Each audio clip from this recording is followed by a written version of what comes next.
Hello friends, कल हम लोगों ने जाना हुआ था कि कैसे प्लांट्स के अंदर ऑटोट्रोपिक प्रोसेस शुरू होती है।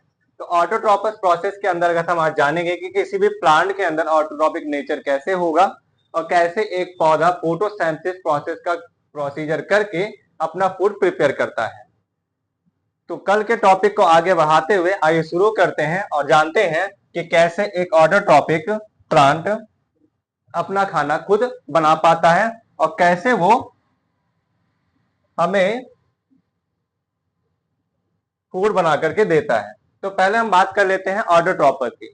ऑटोट्रॉपिक मतलब जिसको हमने कल बात की हुई थी कि ऐसे पौधे जो अपना खाना खुद बनाते हैं वो क्या कहलाते हैं, ऑटोट्रॉपिक के नाम से जाने जाते हैं। ऑटोट्रॉपिक पे हम लोगों ने बात की हुई थी ग्रीन प्लांट्स की। तो हम पहले बात करते हैं ग्रीन प्लांट्स कैसे ऑटोट्रॉपिक नेचर शो करेंगे। पहले समराइजेशन कर लेते हैं, देन आफ्टर हम इसे एक्सप्लेन करेंगे ताकि आपको पता चलेगी ऑटोट्रॉपिक नेचर प्लांट में कैसे होता है। तो ऑटोट्रॉपिक मीन्स पौधे जो खुद खाना बनाएंगे। इनके लिए इनको क्या चाहिए, ग्रीन लीव्स। ग्रीन लीव्स होनी चाहिए। ग्रीन लीव्स कहां से आएगी, क्योंकि हमको पता है कि प्लांट के अंदर एक पिगमेंट पाया जाता है जिसको लोग कहते हैं क्लोरोप्लास्ट। इस क्लोरोप्लास्ट की वजह से क्या हो पाता है, पत्तियां ग्रीन हो पाती हैं। और डीप में चलें तो हमें पता है कि क्लोरोप्लास्ट के अंदर एक मैग्नीशियम एलिमेंट होता है। इस मैग्नीशियम एलिमेंट के मेन पर्पज की वजह से ये हमारी जो पत्ती या क्लोरोप्लास्ट होता है वो ग्रीन कलर का दिखाई पड़ता है। तो इनकी प्रेजेंसी होती है मैग्नीशियम की। ग्रीन प्लांट्स या ग्रीन लीव्स क्या करेंगी, ग्रीन लीव्स हमारे एटमॉस्फेयर से कार्बन डाइऑक्साइड गैस प्लस अर्थ से वाटर, इन दोनों को कैरी आउट करेगी। कैरी आउट करने के बाद सनलाइट और जो यहाँ पे क्लोरोप्लास्ट या ग्रीन पिगमेंट हमने यूज किया है उसी का यूज करेगी। और क्लोरोप्लास्ट और सनलाइट के प्रेजेंस के या उसी का आधार बनाते हुए ये अपना एक फूड प्रिपेयर करेंगे। तो फूड के रूप में अगर हम बात करते हैं तो हम यहाँ पे लिखेंगे स्टार्च प्लस ऑक्सीजन गैस और सम अमाउंट में एनर्जी वो प्रोड्यूस करती है। तो इस प्रकार से एक पौधा इस कैसे खाना बनाएगा ये हमने बात की। इसी पूरे होल प्रोसेस को हम क्या नाम दे देते हैं, फोटोसिंथेसिस प्रोसेस।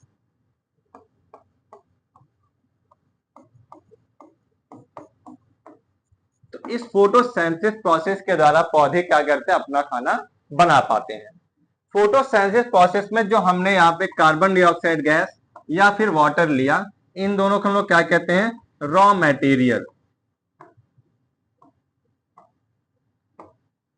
ध्यान से सुनते जाइएगा, इसमें आपसे सीबीएसई में इस प्रकार से कई सारे क्वेश्चन पूछे जाते हैं जिसके थ्रू आपको कंफ्यूजन ना हो।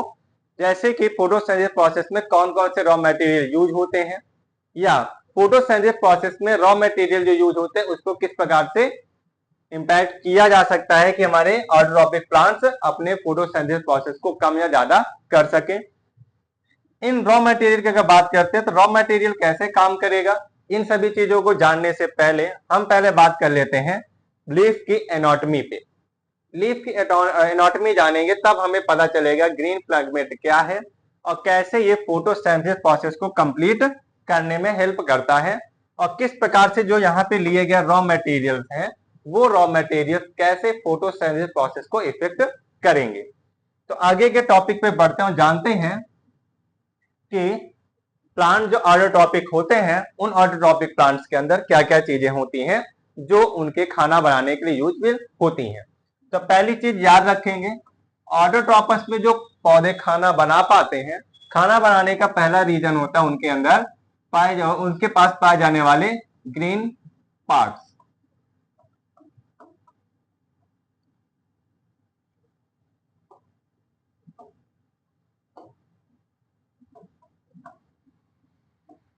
तो ध्यान रखेंगे जो ग्रीन पार्ट्स होते हैं वो कई सारे ऐसे पौधे होते हैं जिनका पूरा पूरा पौधा ही ग्रीन होता कलर का होता है। कुछ ऐसे होते हैं जिनकी केवल लीफ ग्रीन कलर की होती है, कुछ ऐसे होते हैं जो लीफ और स्टेम ग्रीन होता है लेकिन रूट्स ग्रीन नहीं होते हैं। बहुत ऐसे होते हैं, इसमें यहाँ पे ग्रीन पार्ट्स लिया हमने नाम। अब अगर पौधों की बात करते हैं तो पौधों में ज्यादा तौर पर फोटोसिंथेसिस प्रोसेस किसके द्वारा होती है? लीफ के थ्रू। जो लीव्स होती हैं ये क्या करती है? फोटोसिंथेसिस प्रोसेस में हेल्प करती है सबसे ज्यादा। इसके अलावा कई कई ऐसे पौधे होते हैं जिनमें स्टेम भी हिस्सेदारी लेती है, जिनका पूरा का पूरा प्लांट का पार्ट ही क्या होता है? ग्रीन कलर का होता है। इसके अलावा दूसरी चीज होती है कि पत्तियां जो हमारे पास है वो कैसी हैं? पत्तियां होती हैं दो तरीके की, जनरली एक फ्लैटेड होती है और एक होती है सूल लाइक स्ट्रक्चर्स में, जो काफी पतली होती हैं,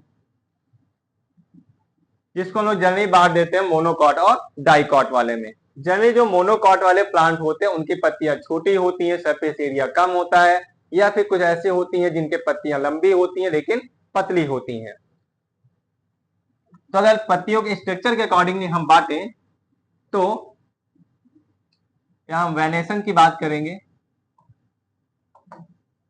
तो वेनेशन हमारे पास दो तरीके की आती हैं। पहला वेनेशन होता है पैरेलल और दूसरा होता है रेक्टिकुलर या रेक्टिलिनियर के नाम से भी जानते हैं। तो ये दोनों वेनेशन, पैरेलल वेनेशन का मतलब जिसमें पत्तियां क्या होती हैं? लंबी होती हैं और बीच में एक मिड रिब और उसके साथ साथ ये इस प्रकार से खींची होती हैं, तो इन्हें हम क्या कहते हैं? Parallel venation. और इसके बाद जब रेक्टिलिनियर की बात करते हैं तो जो पौधे की पत्तियां काफी बड़ी होती हैं या फिर स्टाइलफुल होती हैं, जिनमें नोट्स मिलते हैं या फिर पूरे की तरह दिखाई पड़ते हैं, तो उसमें इस प्रकार से अलग अलग वेन्स निकली होती हैं। उन्हीं वेनेशंस के स्ट्रक्चर को देख करके हमने पत्तियों को कई प्रकार से बांट रखे, दो तरीके से बांट रखे होते हैं। ये होते हैं पैरेलल वेनेशन वाले और ये होते हैं रेक्टिलिनियर वेनेशन वाले। अब हम यहाँ बात करेंगे कि पत्तियों की एनाटॉमी क्या है। पत्तियों की एनाटॉमी की बात की जाए तो जो पौधे या जो पत्तियां ग्रीन कलर की होती हैं, जो फोटोसिंथेसिस प्रोसेस में रिस्पॉन्सिबल होती हैं, उन पत्तियों को कुछ इस प्रकार के स्ट्रक्चर में हम समझाएंगे। तो ध्यान रखेंगे, पत्तियां जिससे कनेक्टेड होती हैं उसे हम कहते हैं ब्रांच। अगर पौधा छोटा होगा तो स्टेम छोटा होगा, उससे कनेक्टेड हो, जो लीफ होगी वो भी उसी से कनेक्टेड होगी तो स्टेम, या फिर हम यहाँ बात कर सकते हैं ब्रांच। तो जो ब्रांचेस होती हैं या स्टेम से कनेक्टेड हुई जो लीफ होती हैं, उस लीफ के सबसे पॉइंटेड पार्ट मींस जहां पर स्टेम से कनेक्ट होकर लीफ ग्रो करती हुई दिखाई पड़ती है, उस पूरे पार्ट को हम क्या कहते हैं? नोड कहते हैं। क्या कहेंगे? नोड कहेंगे। ध्यान रखेंगे कि लीफ की एनाटॉमी और उसके बारे में आपको जानकारी होनी चाहिए ताकि आपको लेबलिंग करने में कोई भी परेशानी ना हो। हम आपको होमवर्क के रूप में इस लीफ की एनाटॉमी का एक अनलेबल डायग्राम प्रोवाइड करा देंगे, जिसके द्वारा आप अनलेबल डायग्राम का यूज करके उसे लेबलिंग करके अपने नॉलेज को और भी बेहतर कर सकेंगे। तो आगे चलते हैं। जहां से स्टेम से कनेक्ट होकर लीफ ग्रो कर रही होती है, उसके किनारे साइड जो छोटे छोटे पेटल्स निकले होते हैं, पत्ती लाइक स्ट्रक्चर्स होते हैं, किसी में होता है किसी में नहीं होता है। तो जितने भी मोनोकॉट होते हैं जनरली उनमें पाए जाते हैं, जैसे चने हो गए या क्या कहते हैं बाजरा हो, सॉरी चना हो गया, मूंग हो गया, दाल होती है। इन पत्तियों के पास जो स्टेम का हिस्सा होता है वहां से छोटे छोटे स्टिप्यूल्स निकले हुए होते हैं, और ये जो स्टिप्यूल्स होते हैं ये पत्तियों में कभी कभी प्रोटेक्शन का भी काम करते हैं या फिर एक्स्ट्रा तरीके से पत्तियों को सपोर्ट करने का भी काम करते हैं। तो एक प्रकार से सपोर्टेबल होते हैं, इनका जो वर्क होता है वो क्या होता है? सपोर्ट के लिए। अब जो ये सपोर्ट करेंगे देन उससे आगे की ओर एक डंडी निकली हुई दिखाई दे रही है आपको, जो किसी भी पत्ती का मिड ड्रिप बनाने का काम करती है। तो जो ये स्ट्रक्चर होता है उसको हम लोग क्या नाम दे देते हैं? पेट्यूल्स नाम देते हैं। जैसे किसी भी पौधों को बढ़ने के लिए स्टेम काम करता है, वैसे ही लीफ को स्टेम से कनेक्ट करने या ब्रांच से कनेक्ट करने के लिए बीच में एक स्टेम लाइक स्ट्रक्चर दिखाई पड़ता है, छोटी सी ब्रांच स्ट्रक्चर दिखाई पड़ती है पतली सी, जिसका नाम क्या होता है? पेट्यूल्स। पेट्यूल्स जिससे कनेक्टेड होता है वो पूरा पूरा एक पार्ट बनाते हैं जिसे हम लोग क्या कह देते हैं? Mid rib. अर्थात किसी भी पत्तियों का हाफ एंड स्ट्रक्चर्ड, यहाँ पे पत्तियां दो भागों में बटी हुई दिखाई पड़ती हैं, उसे क्या कहते हैं, हम मिड रिब कहते हैं। मिड रिब जैसे हमारी बोन, हमारे शरीर के पीछे एक रीढ़ की हड्डी होती है, ठीक उसी तरीके से इनके पास भी एक मिड रिब होता है, जिससे ये स्टेबल तरीके से दिखाई पड़ रहे होते हैं। तो एक तरीके से कहेंगे कि जो मिड रिब होता है वो क्या प्रोवाइड कराता है, लीफ की स्टेबिलिटी।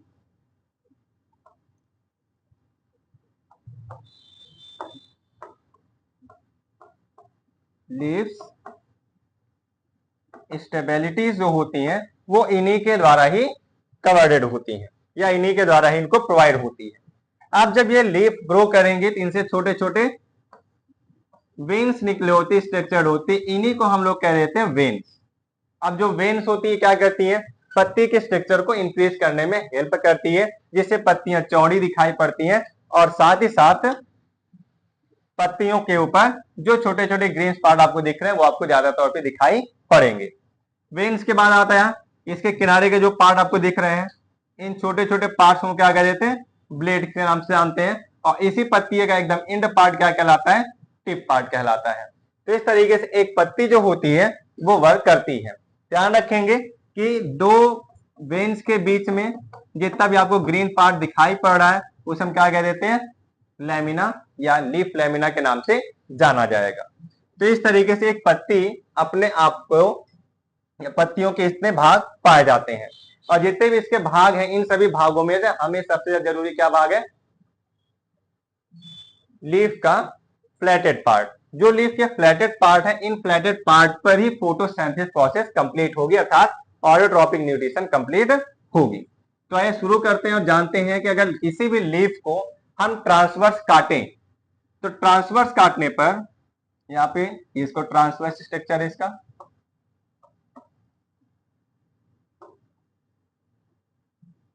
तो ट्रांसफर स्ट्रक्चर जब निकाला जाता है तो ट्रांसफर स्ट्रक्चर का मतलब किसी भी लीफ को नॉर्मली से कट कर देते हैं, जैसे कि हमने बताया कि अगर हम इसी लीफ को जनरली इस प्रकार से ट्रांसफर वर्टिकली कट कर दें, तो वर्टिकली कट करने के बाद आपको पत्ती का कुछ भाग इस प्रकार से दिखाई पड़ेगा, जैसे कि इसमें आपको दिखाई पड़ रहा है। जैसे कि आपको पता है कि ये हिस्सा क्या कहलाता है, मिड रिब कहलाता है। इसके बाद इससे निकले हुए जो छोटे छोटे लाइन्स होते हैं क्या कहते हैं हम लोग, वेन्स कहते हैं। इसके अलावा जो ये ग्रीन पार्ट आपको दिखेगा बीच का हिस्सा, उसे क्या कहेंगे, लैमिना कहेंगे। और इसी के किनारे जितने भी कटे हुए पार्ट दिखाई पड़ते हैं लीफ के, उसे हम क्या कहते हैं, ब्लेड के नाम से जाने जाते हैं। अगर इसी को हम कट करते हैं, कट करने पर हमें एक पर्टिकुलर ऐसा स्ट्रक्चर दिखाई पड़ेगा। बेसिकली पहले जान लेते हैं जो आपके सीबीएसई चैप्टर के पार्ट से कनेक्टेड है या सीबीएसई से जुड़ा हुआ फिगर है उसके बारे में। फिर इसके बाद हम जानेंगे कि इसका पर्टिकुलर और भी डीप स्ट्रक्चर क्या है। तो पहले जानते हैं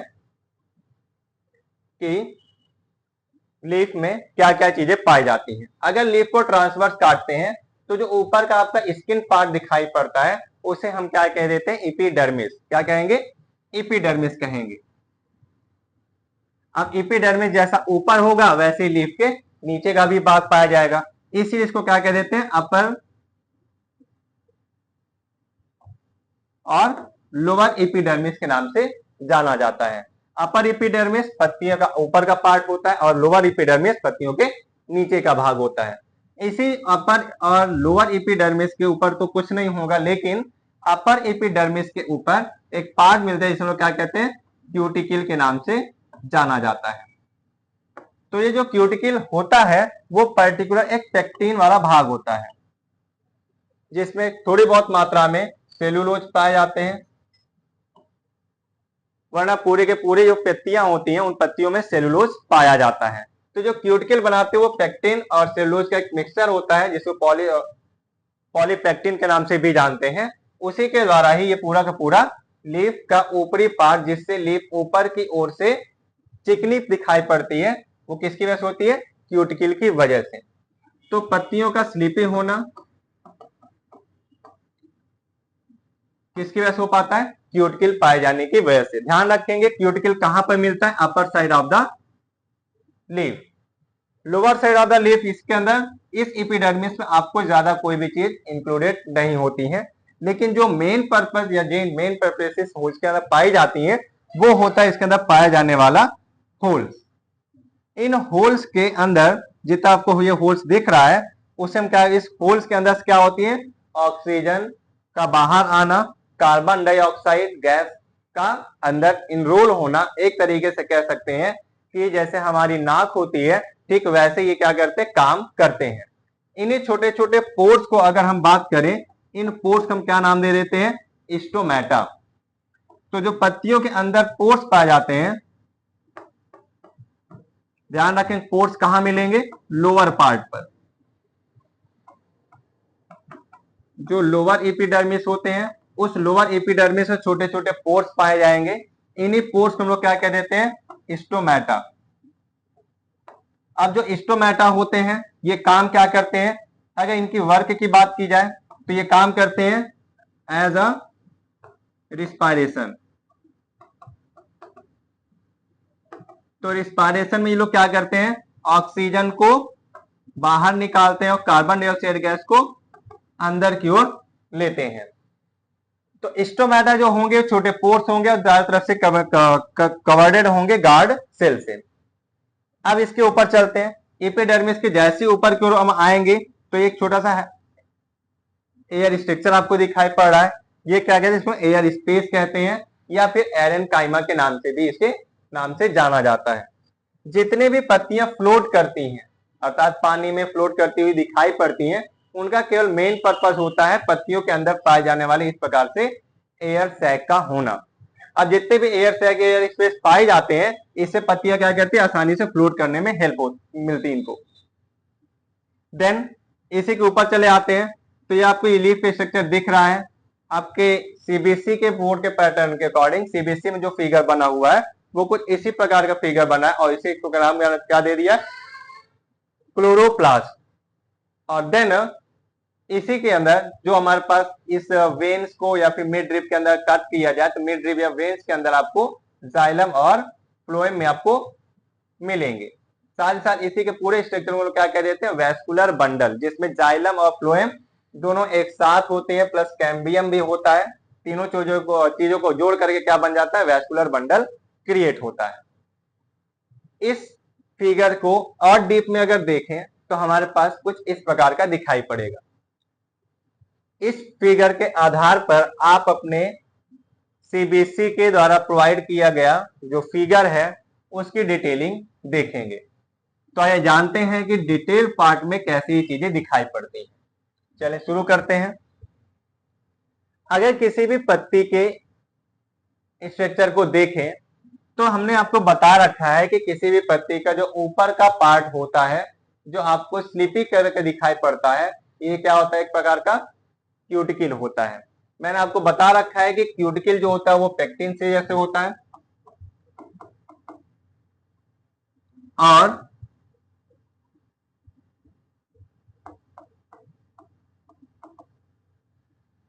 इसका काम होता है कि पत्तियों को ऊपर से चिकना रखना।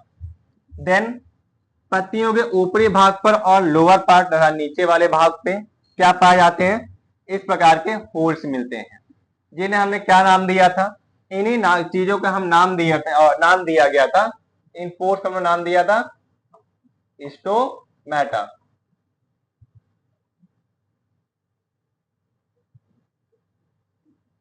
पोर्स को क्या कहते हैं, स्टोमेटा कहते हैं। और जो स्टोमेटा होते हैं इनका काम क्या होता है ये भी हमने आपको डिटेल बताई पीछे की ओर। ये कार्बन डाइऑक्साइड को बाहर अंदर लेंगे और ऑक्सीजन को बाहर निकालेंगे। तो ऑक्सीजन यहां से बाहर निकलती है। तो ऐसा रिस्पायरेशन प्रोसीजर ये काम करते हैं। अब इसके आगे नीचे आते हैं। अगर हम लीफ के निचले हिस्से पे चलें तो हमें एक पर्टिकुलर रेक्टेंगुलर या फिर और जो वर्टिकली रेक्टेंगुलर पार्ट की कुछ दीवारें दिखाई पड़ेंगी। इन्हीं दीवारों को हम क्या नाम दे देते हैं, एपिडर्मिस, जो क्यूटिकल के जस्ट निचले हिस्से पे पाई जाती है। एपिडर्मिस जैसा कि ऊपर होता है वैसे ही लोअर एपिडर्मिस होता है। इसका काम क्या होता है कि ये पत्ती का एक पर्टिकुलर स्ट्रक्चर बनाता है। इसको हम लोग आउटर स्किन भी कहते हैं। जब हम ह्यूमन के बारे में पढ़ेंगे तो इसी एपिडर्मिस को हम लोग आउटर स्किन के नाम से भी जानेंगे। इस एपिडर्मिस के नीचे जैसे ही अंदर को आएंगे तो एक आपको वर्टिकली लॉन्जिट्यूडल फॉर्म में कुछ स्ट्रक्चर दिखाई पड़ रहे हैं, इन्हीं को हम क्या कह देते हैं, मेसोफिल। अब ये पेलिसेटेड है, पेलिसेटेड होने का मतलब ये है क्योंकि ये पर्टिकुलरली वर्टिकल फॉर्म में पाए जाते हैं।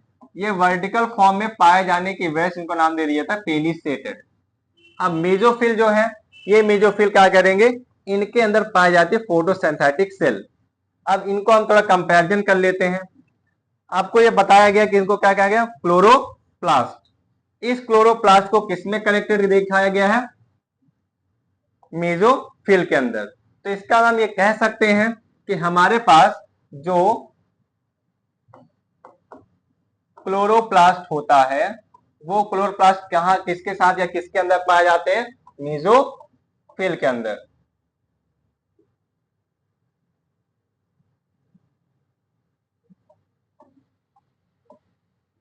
तो क्लोरोप्लास्ट कहां पे अवेलेबल होता है, मेसोफिल के अंदर। और क्लोरोप्लास्ट क्या करेगा, फोटोसिंथेटिक कंडीशन अप्लाई करेगा जहां से खाना बनना शुरू किया जाएगा। अब आगे हम चलते हैं। तो जो हमारे फोटोसिंथेटिक सेल्स हैं, इन फोटोसिंथेटिक सेल्स के जस्ट निचले हिस्से में आएंगे तो आपको छोटे छोटे ग्रेन्यूल्स दिखाई पड़ रहे हैं। इन्हीं ग्रेन्यूल्स को हम लोग क्या नाम दे देते हैं, ये सारी की सारी चीजें हमारे पास एक तरीके की हाइपोडर्मिस होती हैं।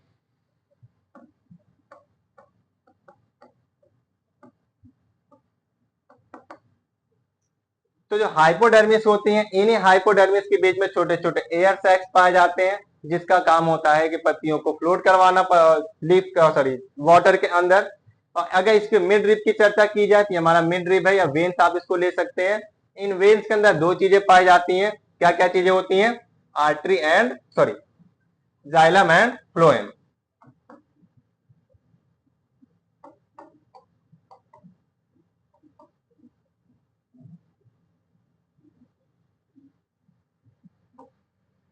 तो जाइलम और फ्लोएम के साथ साथ कैम्बियम भी पाया जाता है इनके अंदर। तो क्या बना देता है, वेस्कुलर बंडल बना देगा। क्या बनाएगा, वेस्कुलर बंडल। और ये वेस्कुलर बंडल बन जाएगा तो जैसा कि हमको पता है कि जाइलम और फ्लोएम क्या करता है, पत्तियों के अंदर या फिर पूरे के पूरे प्लांट के अंदर खाने और जल को और साथ साथ मिनरल्स को भी क्या करता है, कैरी करने में हेल्प करता है। तो ये रही हमारे प्लांट्स के पर्टिकुलरली क्रॉस सेक्शन एरिया को कट करके देखा जाए तो प्लांट्स के अंदर क्या क्या चीजें होती हैं, पत्तियों के अंदर क्या क्या चीजें आपको देखने को मिलेगी।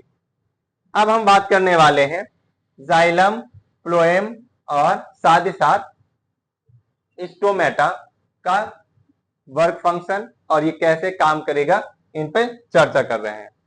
तो जैसा कि आपको बताया गया कि हमारे पौधों के अंदर जितनी भी पत्तियां पाई जाती हैं उन पत्तियों के निचले हिस्से पर स्टोमेटा होता है। ध्यान रखेंगे, पत्ती के अपर पार्ट पर, अपर पार्ट ऑफ लीफ पर जनरली हम लोग कितने रखते हैं,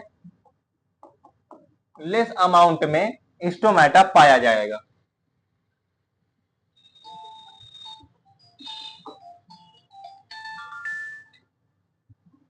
तो लेस अमाउंट ऑफ स्टोमेटा जब पाए जाते हैं तो उसमें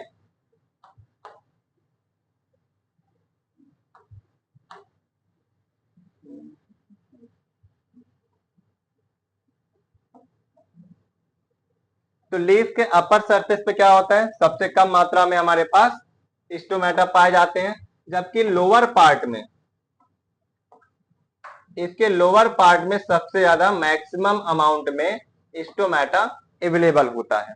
अब जितने भी स्टोमेटा पाए जाएंगे उसका कंडीशन कैसा होगा, पहले स्ट्रक्चर समझ लेते हैं।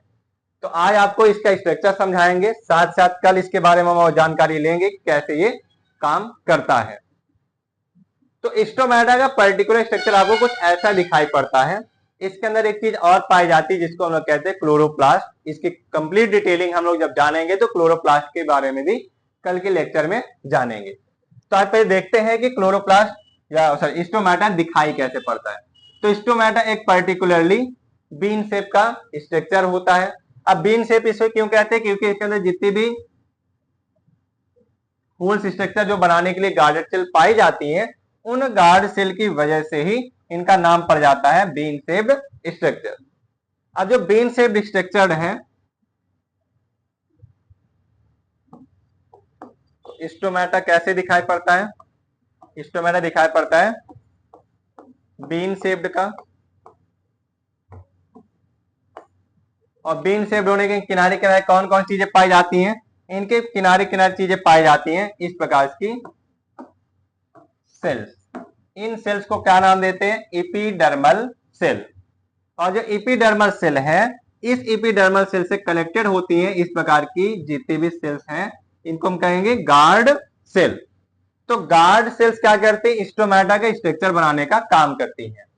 और स्टोमेटा जब इस प्रकार से दिखाई पड़ता है, तो इन लोगों को एपिडर्मिस सेल्स क्या करती हैं, एपिडर्मल सेल्स क्या करती हैं, बाहर की ओर खींच करके रखती हैं।